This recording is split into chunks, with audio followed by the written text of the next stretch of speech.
I have to say that, and bear with me, the idea of the president's vein issue being part of a larger heart issue as a tantalizing fantasy that you hope come true could actually be a spiral towards a bigger nightmare if it were to happen. Again, I'm not big on conspiracy, but you have to acknowledge that you have J.D. Vance, you have Murdoch, his son Lachlan, and you have all of J.D. Vance's influential circle around him.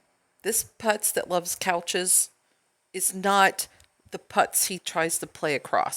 Okay, well, yeah, he didn't handle the trophy very well, but my point is if you're surrounded by Peter Thiel, you admire the works of Mr. Moldbug, aka Curtis Yarvin.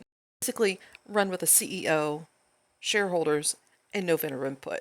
Yeah, very anti-democratic. And the fact that Vance even says that he admires the thinking and ideas of that person.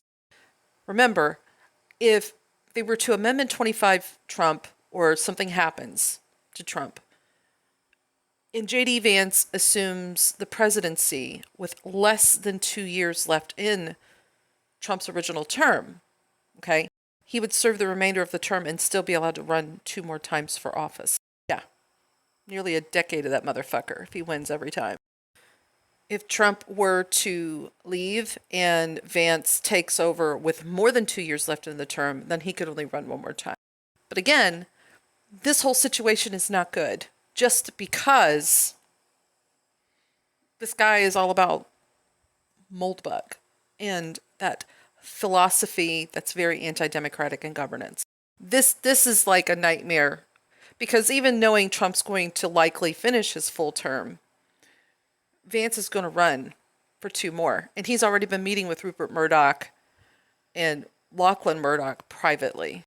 I think Trump saying that Vance is not his successor is a delusion. I think the powers that be behind Trump have already decided. The elitist powers that be, which is why we may not want what we're wishing for. Some food for thought. Remember to like, share, follow, please.